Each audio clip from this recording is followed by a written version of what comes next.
O cheiro de feno e madeira velha invade minhas narinas enquanto conto esta história para vocês. É um aroma que me persegue há décadas, mesmo depois de tanto tempo. Mas antes de mergulharmos nessa jornada intensa, quero agradecer a todos vocês que estão aqui, assistindo. Se você ainda não se inscreveu no canal, faça isso agora. E nos comentários, conte de onde você está assistindo. Sua presença aqui é importante, porque esta história precisa ser ouvida. Respiro fundo, sentindo o peso das lembranças. No dia em que fiz 13 anos, meu pai me vendeu para um homem de 60. Quando tentei fugir, ele me amarrou no celeiro por uma semana. As palavras saem pesadas, carregadas de uma dor que o tempo amenizou, mas nunca apagou completamente. Vejo nos olhos de vocês o choque, a incredulidade. Sim, isso aconteceu. E acontece mais do que gostaríamos de admitir. Lembro-me daquele dia como se fosse ontem. O sol mal tinha nascido quando meu pai entrou no quarto. Os olhos frios como o aço de sua velha faca de caça. "Levanta, menina!" ele rosnou. "Tem gente chegando."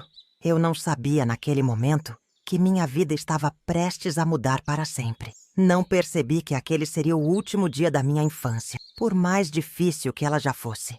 O homem chegou pouco depois do meio-dia. Alto, corpulento, com mãos calejadas que pareciam pequenas pás. O cheiro de tabaco o precedia, uma nuvem densa e sufocante que fez meus olhos lacrimejarem. Mas não foram apenas suas mãos ou seu cheiro que me assustaram. Foram seus olhos, olhos que me percorreram de cima a baixo, como se eu fosse um animal sendo avaliado para abate. Meu pai e ele conversaram em voz baixa por alguns minutos. Eu estava na cozinha, ajudando minha mãe a preparar o almoço, mas podia sentir seus olhares sobre mim. De repente, meu pai me chamou. "Clara!" ele disse, sua voz áspera como sempre. "Venha aqui." Aproximei-me tremendo, os olhos fixos no chão de terra batida. Foi quando ouvi as palavras que mudaram tudo. "Agora ela é sua." Levantei os olhos incrédula. Meu pai tinha acabado de me vender como se eu fosse uma cabeça de gado. Olhei para minha mãe, implorando silenciosamente por ajuda. Mas ela virou o rosto, evitando meu olhar. Naquele momento, entendi que estava sozinha. O pânico tomou conta de mim. Meu coração batia tão forte que achei que fosse explodir. Sem pensar duas vezes, corri. Corri como nunca havia corrido antes, os pés descalços batendo contra o chão duro, as pedras cortando minha pele. Não sabia para onde estava indo, só sabia que precisava fugir. Corri até meus pulmões queimarem, até minhas pernas fraquejarem. A noite caiu, fria e implacável, mas eu não parei. Não podia parar. O medo me impulsionava, me mantinha em movimento, mas eles me encontraram. Antes do nascer do sol, ouvi os latidos dos cães e as vozes dos homens. Tentei me esconder, me enterrar entre as folhas caídas, mas foi inútil. Mãos ásperas me agarraram, me arrastaram de volta. O castigo foi cruel.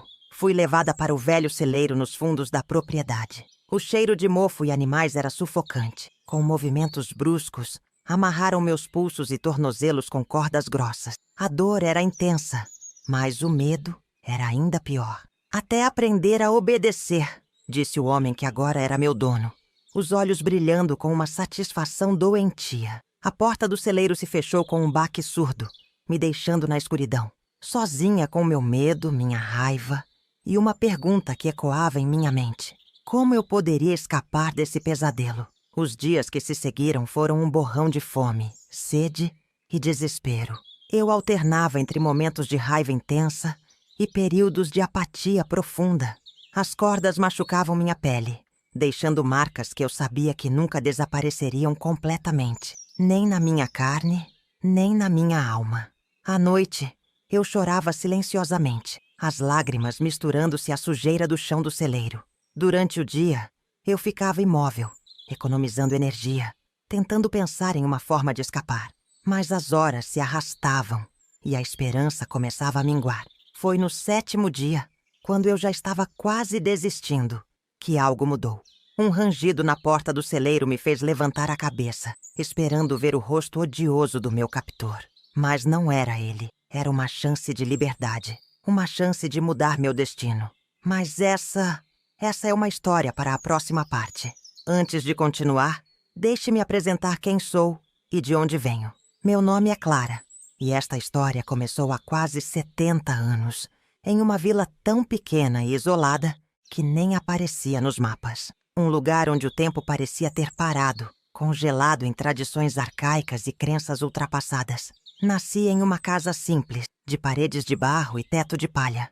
O chão de terra batida era varrido diariamente por minha mãe, Ana, uma mulher de poucas palavras e olhos sempre baixos.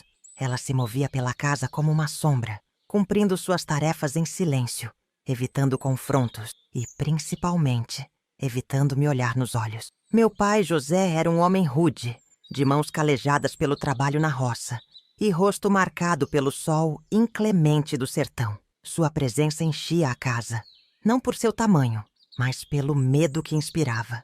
Sua voz era ouvida apenas para dar ordens ou repreensões. Para ele, eu era mais um fardo, uma boca para alimentar até que pudesse ser passada adiante. Cresci acreditando que meu destino estava selado desde o nascimento. Na nossa vila, meninas não sonhavam com estudos ou carreiras. Nosso futuro era traçado por outros. Casar cedo, ter filhos, cuidar da casa. Éramos criadas para sermos submissas, para aceitarmos sem questionar as decisões dos homens da família. A escola era um luxo reservado aos meninos. Enquanto eles aprendiam a ler e escrever, nós, meninas, éramos ensinadas a cozinhar, limpar e obedecer. Lembro-me de observar com inveja os garotos indo para a pequena escola da vila, seus cadernos debaixo do braço, enquanto eu ficava em casa ajudando minha mãe com as tarefas domésticas. Nossa vila era um microcosmo de um Brasil que muitos preferem esquecer que existe. As casas se espalhavam ao longo de uma estrada de terra, cercadas por plantações de milho e feijão. A igreja no centro da vila era o ponto de encontro aos domingos, onde as fofocas corriam tão livremente quanto as preces. Foi nesse cenário que minha história começou a se desenrolar. Um lugar onde o futuro de uma menina era decidido por outros, onde sonhos eram luxos que não podíamos nos dar ao direito de ter. No dia do meu aniversário de 13 anos, não houve celebração. Não houve bolo, nem presentes, nem abraços. Apenas o peso dos olhares de meus pais, carregados de uma mistura de resignação e alívio. Eu estava pronta para ser passada adiante, como um objeto que cumpriu sua função e agora podia ser descartado. O homem que apareceu naquela manhã, seu Antônio, era conhecido na região.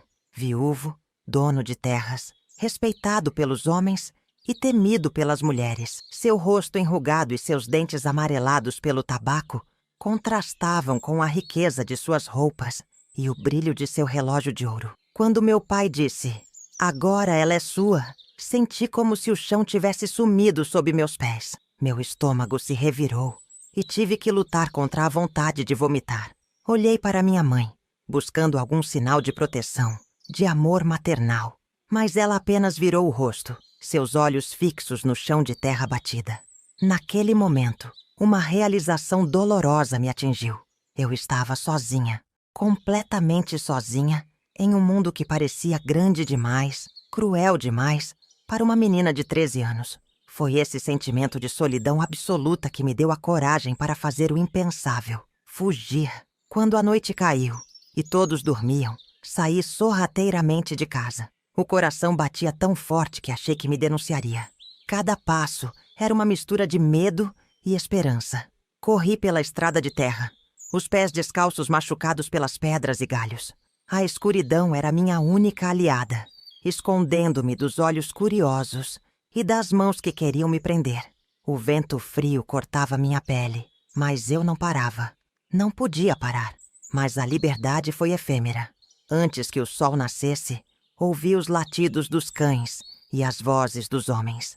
O medo tomou conta de mim, paralisando-me por um momento crucial. Foi o suficiente para que me encontrassem. As mãos ásperas que me agarraram não eram do meu pai, nem de seu Antônio. Eram de estranhos, homens da vila que se juntaram à caçada. Seus olhos brilhavam com uma mistura de excitação e desaprovação. Para eles, eu era apenas uma menina rebelde que precisava ser domada. Fui arrastada de volta, chorando e implorando. mas minhas súplicas caíram em ouvidos surdos. O castigo pela minha tentativa de fuga foi cruel. Fui amarrada no celeiro, como um animal. As cordas apertadas em meus pulsos e tornozelos eram um lembrete constante da minha nova realidade. O cheiro de feno e madeira velha, misturado ao meu próprio suor e lágrimas, se tornaria uma memória que me perseguiria por anos. Até aprender a obedecer, disseram. Mas enquanto estava ali, sozinha na escuridão do celeiro, algo dentro de mim se fortaleceu. Uma chama de rebeldia, pequena mas persistente, que se recusava a se apagar. Os dias se arrastavam, longos e dolorosos. A fome e a sede eram constantes, mas a pior tortura era psicológica. O medo do que viria depois, quando me soltassem, era quase insuportável. Foi nesse momento de desespero que o destino decidiu intervir. E com ele veio uma chance inesperada de mudança, trazida por alguém que eu menos esperava. O rangido da porta do celeiro cortou o silêncio da noite, fazendo meu coração disparar. Encolhi-me no canto, temendo o que viria a seguir. Mas, para minha surpresa, não era seu Antônio ou meu pai que entrava. Era Lúcia, a filha da vizinha. Lúcia tinha 16 anos, apenas 3 a mais que eu. Mas seus olhos carregavam o peso de alguém muito mais velho. Ela se aproximou cautelosamente, como se eu fosse um animal assustado prestes a fugir. "Clara!" ela sussurrou. "Vim te ajudar." Suas palavras eram como água no deserto. Eu queria acreditar, mas o medo me paralisava. "Por quê?" consegui murmurar, minha voz rouca pela falta de uso. Lúcia se ajoelhou ao meu lado, seus olhos brilhando com uma mistura de determinação e tristeza. "Porque ninguém merece isso," ela respondeu simplesmente. "E porque se eu não fizer nada, serei a próxima." Naquele momento, entendi que Lúcia e eu compartilhávamos o mesmo medo, a mesma raiva contra um sistema que nos via como mercadoria. Ela representava todas as meninas da vila, presas em um ciclo de submissão e silêncio. Com movimentos rápidos e precisos, Lúcia começou a cortar as cordas que me prendiam. Cada fibra que se rompia era uma promessa de liberdade. Quando finalmente me vi livre, mal podia acreditar. "Você precisa ir agora!" Lúcia urgiu, sua voz mal contendo o pânico. "Corra e não olhe para trás." Hesitei por um momento. "E você?" Ela sacudiu a cabeça.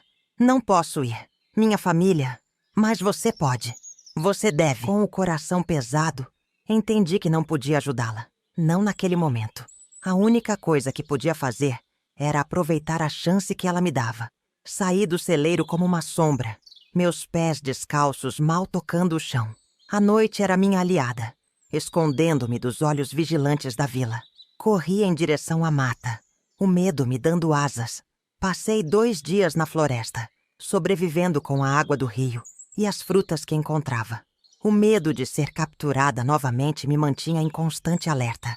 Cada som, cada movimento nas sombras me fazia tremer. Finalmente exausta e faminta, cheguei a uma cidade grande. As luzes, os sons, o movimento, tudo era novo e assustador. Caminhei pelas ruas, perdida e desnorteada, até que meu corpo não aguentou mais. Caí desmaiada na calçada, certa de que aquele seria meu fim. Mas o destino tinha outros planos para mim.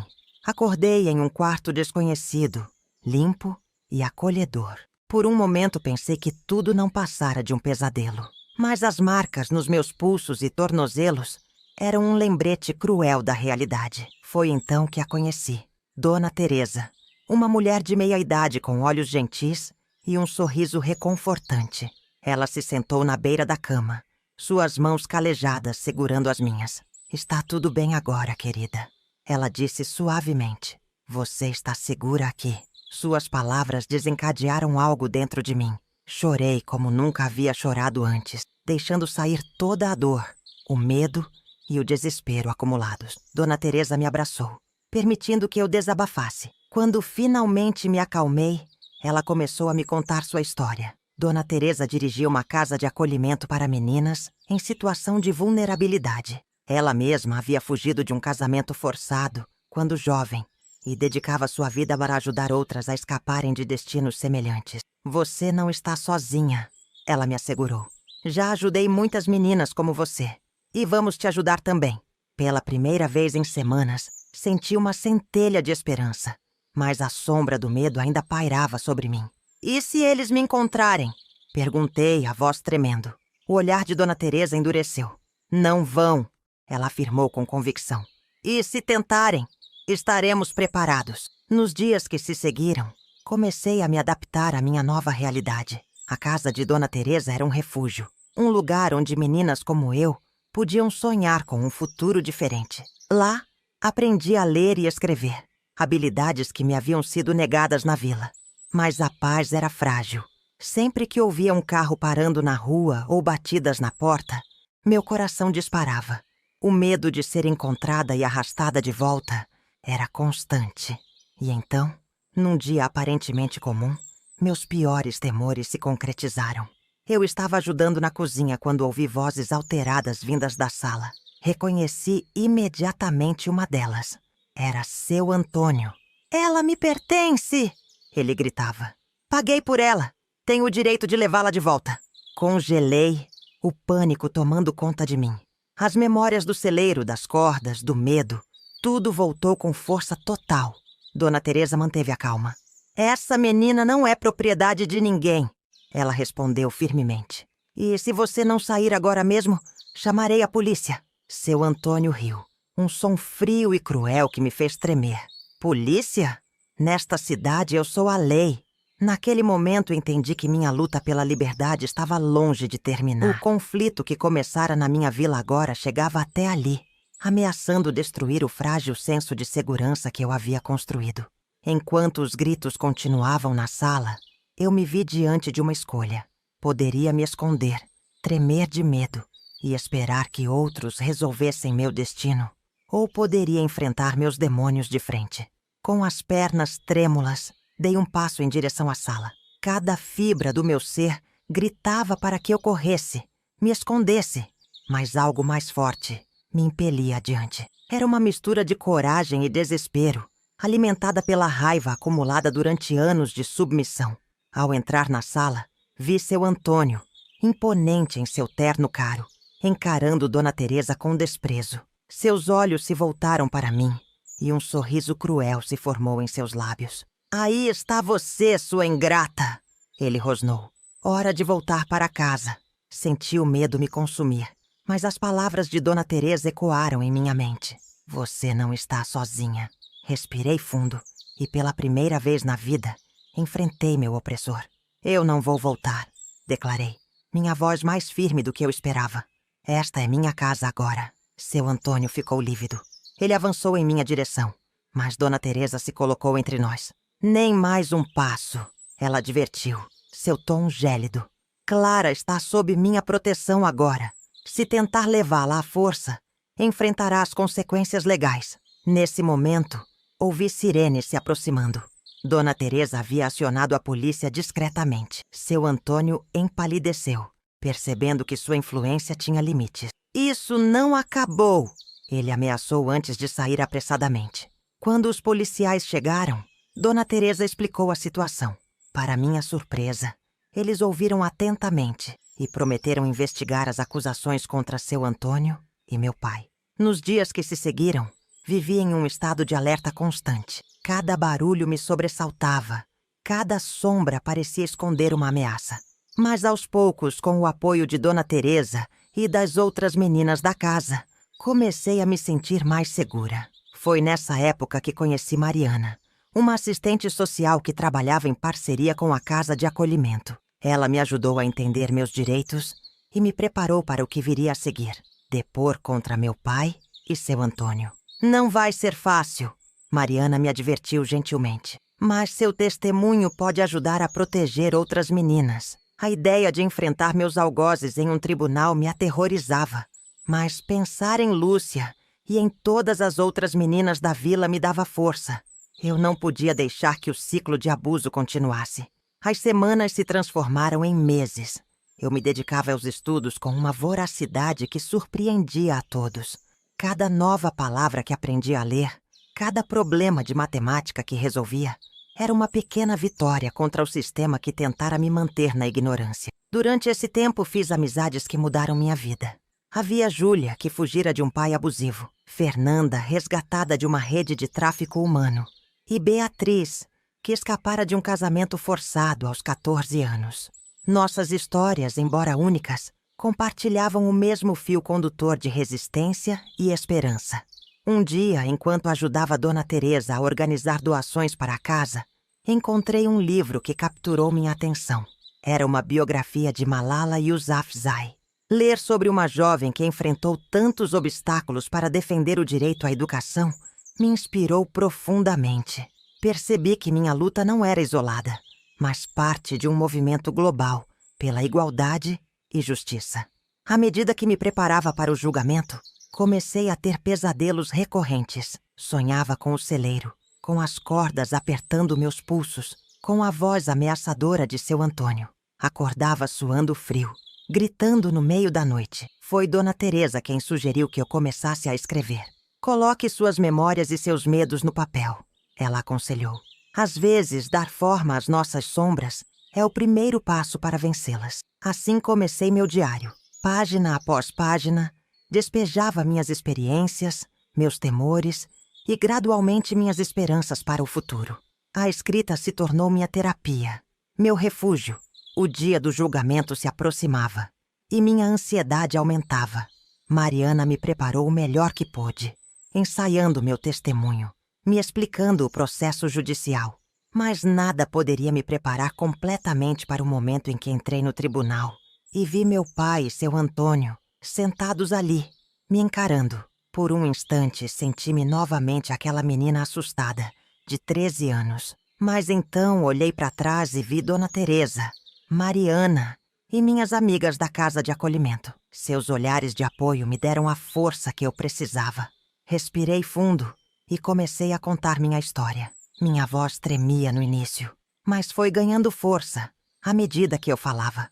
Descrevi o dia em que fui vendida, a fuga desesperada, os dias de tortura no celeiro. Vi o rosto dos jurados se contorcer em horror e indignação. Quando terminei meu testemunho, senti como se um peso enorme tivesse sido tirado dos meus ombros. Pela primeira vez, minha voz tinha sido realmente ouvida. O julgamento durou dias. Outras testemunhas foram chamadas, incluindo Lúcia, que corajosamente veio depor contra as práticas da nossa vila. Seu testemunho foi crucial para expor a extensão do problema. Finalmente, após o que pareceu uma eternidade, o veredicto foi anunciado. Meu pai e seu Antônio foram considerados culpados. A sentença: anos de prisão e uma ordem de restrição permanente. Saí do tribunal com sentimentos misturados. Havia alívio, certamente, mas também uma profunda tristeza. Apesar de tudo, uma parte de mim ainda ansiava pelo amor e aceitação dos meus pais. Tive que aceitar que esse era um desejo que talvez nunca se realizasse. Nos meses que se seguiram, me dediquei ainda mais aos estudos e ao trabalho voluntário na casa de acolhimento. Queria retribuir a ajuda que havia recebido, ser para outras meninas o que Dona Teresa e Mariana tinham sido para mim. Um dia recebi uma carta que mudaria mais uma vez o curso da minha vida. Era da Universidade Federal, informando que eu havia sido aceita no curso de serviço social. A bolsa de estudos que acompanhava a aceitação tornava possível o que antes parecia um sonho impossível. Quando mostrei a carta para Dona Teresa, seus olhos se encheram de lágrimas de alegria. "Viu só?" ela disse, me abraçando. "Você não é apenas uma sobrevivente, Clara. Você é uma vencedora." Naquela noite, sentada à janela do meu quarto na casa de acolhimento, olhei para as estrelas e pensei em como minha vida havia mudado. O caminho tinha sido difícil, cheio de obstáculos e dor. Mas ali estava eu, prestes a começar um novo capítulo. Peguei meu diário e escrevi. Hoje entendo que minha história não termina com o que me aconteceu. Ela começa com o que escolho fazer a partir de agora. Os anos na universidade passaram como um turbilhão. Cada dia trazia novos desafios, novas descobertas. Eu absorvia conhecimento como uma esponja sedenta, determinada a usar minha educação para fazer a diferença. Mas a ameaça do passado nunca desapareceu completamente. Era uma tarde de quarta-feira quando recebi a ligação que fez meu mundo parar. A voz trêmula de Dona Teresa do outro lado da linha. "Clara, Ele escapou. Seu Antônio fugiu da prisão. Senti como se o chão tivesse sumido sob meus pés. O medo, aquele velho conhecido, voltou com toda a força. Imagens do celeiro, das cordas, do seu rosto cruel invadiram minha mente. Ele disse que vinha atrás de você. Dona Teresa continuou, a preocupação evidente em sua voz. Naquele momento tive que tomar uma decisão. Poderia fugir novamente, me esconder, viver para sempre olhando por cima do ombro. Ou poderia enfrentar meu algoz de uma vez por todas. Não vou correr, declarei, surpresa com a firmeza da minha própria voz. Não desta vez. Os dias que se seguiram foram um teste de nervos. Alertei a polícia, reforcei a segurança do meu apartamento, mas me recusei a interromper minha vida. Continuei indo às aulas, ao estágio no Centro de Assistência Social, determinada a não deixar o medo me paralisar. Foi numa noite chuvosa, uma semana depois, que o inevitável aconteceu. Eu voltava tarde da biblioteca quando o vi. Seu Antônio, parado na esquina, me observando com aqueles olhos que eu jamais esqueceria. Finalmente te encontrei, sua ingrata! Ele rosnou, avançando em minha direção. Meu coração disparou, mas mantive-me firme. Não se aproxime, adverti, minha mão procurando o celular no bolso. Ele riu, um som frio que me fez tremer. Você acha que pode fugir de mim? Você me pertence. Naquele momento, algo dentro de mim se quebrou. Anos de raiva reprimida, de medo, de impotência, tudo explodiu à superfície. Eu não pertenço a ninguém, gritei, minha voz ecoando pela rua vazia. Nunca pertenci. Seu Antônio pareceu momentaneamente chocado com minha reação. Aproveitei esse instante de hesitação para apertar o botão de emergência no meu celular. Um sinal silencioso para essa polícia que Mariana havia me ajudado a configurar. Você arruinou minha vida. Ele cuspiu as palavras. Eu perdi tudo por sua causa. Não, respondi encontrando uma força que não sabia que possuía. Você perdeu tudo porque escolheu tratar pessoas como objetos, porque achou que podia comprar uma criança. Ele avançou, os olhos injetados de ódio. Mas eu não recuei. Não desta vez. Você não tem mais poder sobre mim, declarei. Nem sobre ninguém. Nesse momento ouvimos as sirenes. Seu Antônio olhou ao redor, pânico substituindo a raiva em seu rosto. Ele se virou para correr, mas era tarde demais. 2 carros de polícia dobraram a esquina. Cercando-o, vi o momento exato em que a realidade o atingiu. Não havia mais para onde fugir. Enquanto os policiais o algemavam, senti uma onda de emoções me invadir. Alívio, triunfo, mas também uma profunda tristeza. Tristeza por todas as meninas que, como eu, tiveram sua infância roubada. Tristeza pela ignorância e crueldade que ainda persistiam em tantos lugares. Mas, acima de tudo, senti esperança. Esperança porque, ali, naquela rua chuvosa, eu havia finalmente me libertado. Não apenas de seu Antônio, mas do medo que ele representava. Uma policial se aproximou, colocando gentilmente a mão em meu ombro. Você está bem, senhorita? Olhei para seu Antônio sendo colocado na viatura. Então, de volta para ela. Sim, respondi. E pela primeira vez em muito tempo, era verdade. Estou bem. Nos dias que se seguiram, fui inundada por uma torrente de emoções. Tive que prestar depoimento novamente, reviver partes dolorosas do meu passado. Mas desta vez foi diferente. Eu não era mais uma vítima indefesa, mas uma sobrevivente forte, determinada a usar minha voz para fazer a diferença. A notícia da recaptura de seu Antônio se espalhou rapidamente. Recebi ligações e mensagens de apoio de todos os lados. Dona Teresa, Mariana, minhas colegas da casa de acolhimento, professores da universidade. Mas a ligação que mais me tocou veio de um número desconhecido. Era Lúcia, a menina que havia me ajudado a escapar tantos anos atrás. Clara! Ela disse, sua voz embargada de emoção. Eu soube o que aconteceu. Você é tão corajosa. Conversamos por horas. Lúcia me contou como minha fuga tinha inspirado outras meninas na vila a se rebelarem, a buscarem ajuda. Uma onda de mudança estava começando, lenta, mas imparável. Foi nessa conversa que uma ideia começou a se formar em minha mente. Uma ideia que se tornaria minha missão de vida. Algumas semanas depois, Convoquei uma reunião. Dona Teresa, Mariana, minhas colegas de faculdade, representantes de ONGs de proteção à criança. Todos estavam lá. O que aconteceu comigo, com Lúcia, com tantas outras meninas, não pode continuar. Comecei, minha voz firme. Precisamos fazer mais. Não apenas resgatar as vítimas, mas prevenir que isso aconteça em primeiro lugar.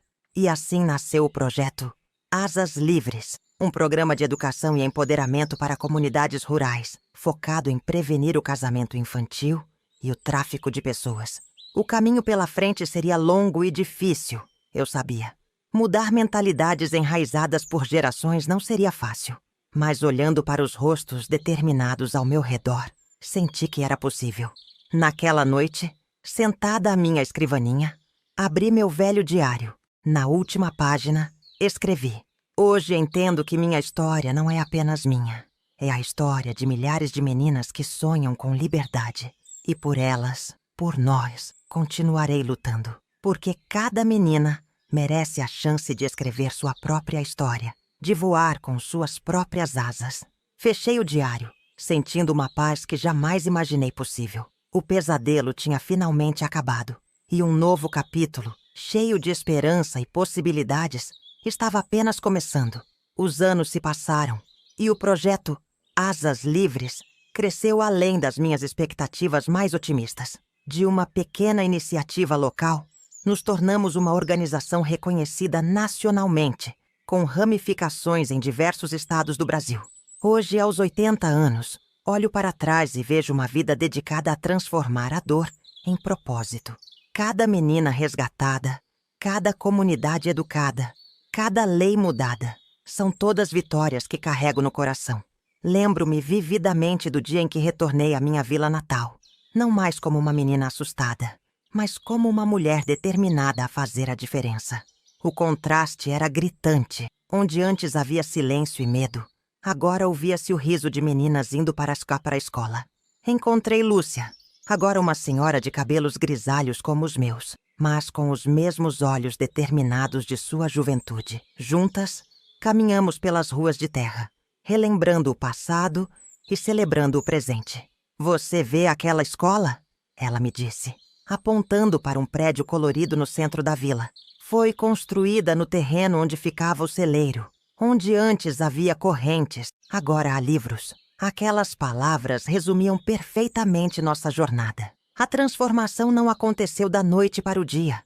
Foram anos de trabalho árduo, de enfrentar resistências, de educar uma geração após a outra. Ao longo do caminho, enfrentamos desafios que pareciam intransponíveis. Houve momentos de desânimo, noites em que o peso da responsabilidade parecia esmagador. Mas a cada obstáculo superado, nossa determinação só crescia. Um dos momentos mais gratificantes foi quando conseguimos aprovar uma lei que fortalecia as punições para casos de casamento infantil e exploração de menores. Lembro-me de estar nas galerias do Congresso, observando a votação com o coração na boca. Quando o resultado foi anunciado, não pude conter as lágrimas. Pensei em todas as Claras, Lúcias e Marianas que essa lei protegeria. Mas a mudança mais profunda e duradoura não veio através de leis ou políticas. Veio através da educação, da conscientização, do empoderamento. Vimos pais que, uma vez confrontados com a realidade dos danos causados pelo casamento infantil, tornaram-se nossos aliados mais fervorosos. Vimos meninas que, ao serem expostas a novas possibilidades, passaram a sonhar com futuros que antes pareciam inalcançáveis. Uma dessas meninas era Maria, uma jovem brilhante de uma comunidade remota no interior do Maranhão. Quando a conheci, ela estava prestes a ser casada aos 14 anos. Hoje, aos 25, ela é advogada e uma das lideranças mais promissoras do Asas Livres. Você me mostrou que eu podia ser mais do que aquilo que os outros diziam que eu deveria ser, Maria me disse certa vez, seus olhos brilhando com gratidão e determinação. Agora quero fazer o mesmo por outras meninas. É por histórias como a de Maria que continuo nessa luta, mesmo agora, na minha idade avançada. Porque sei que cada vida transformada tem o potencial de transformar muitas outras. Claro, Nem tudo são flores. Ainda há muito trabalho a ser feito. Em algumas regiões mais isoladas, práticas antigas persistem. A pobreza e a falta de educação continuam sendo terrenos férteis para a exploração. Mas a cada ano, vemos o cenário melhorar. A cada geração, vemos mais meninas assumindo o controle de seus destinos. Recentemente, fui convidada para dar uma palestra na ONU sobre o trabalho do Asas Livres. Enquanto me preparava, folheei meu velho diário. Aquele mesmo que comecei a escrever na casa de Dona Teresa, tantos anos atrás. As páginas amareladas estavam cheias de medos, sonhos e esperanças de uma menina que mal ousava imaginar o futuro. No pódio, diante de uma plateia internacional, compartilhei não apenas estatísticas e estratégias, mas também minha história pessoal. Porque entendi que o poder de uma história verdadeira pode tocar corações e mover montanhas. Cada criança merece voar com suas próprias asas, concluí meu discurso. E é nossa responsabilidade garantir que elas tenham céu aberto para alçar voo. Os aplausos que se seguiram não eram apenas para mim. Eu sabia. Eram para cada menina que ousou sonhar, cada mulher que se recusou a se calar, cada comunidade que escolheu a mudança. Agora, sentada aqui, contando esta história para vocês, sinto o peso e a responsabilidade de cada palavra. Porque esta não é apenas a minha história. É a história de incontáveis mulheres e meninas que lutaram e continuam lutando por liberdade e dignidade. A você que está assistindo, quero dizer, sua voz importa, sua história importa. Se esta narrativa tocou seu coração de alguma forma, peço que compartilhe. Inscreva-se neste canal, deixe seu like, comente sua própria história, porque é através do compartilhamento de nossas experiências que criamos empatia, compreensão e, ultimamente, mudança. O caminho à frente ainda é longo, mas não estamos sozinhos nessa jornada. Cada um de nós tem o poder de fazer a diferença, de ser a mudança que queremos ver no mundo. Então, enquanto encerro esta narrativa, deixo-vos com um desafio. O que você fará hoje para garantir um amanhã mais justo e igualitário para todas as meninas? Como você usará sua voz, seus talentos, sua influência para criar um mundo onde cada criança possa voar livre?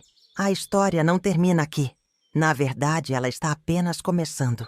E você, caro espectador, é parte fundamental dela.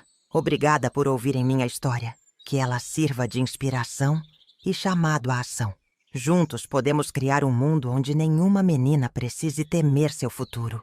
Onde cada criança possa sonhar e realizar seu pleno potencial. Este é o legado que espero deixar. Esta é a luta que continuará muito depois de mim.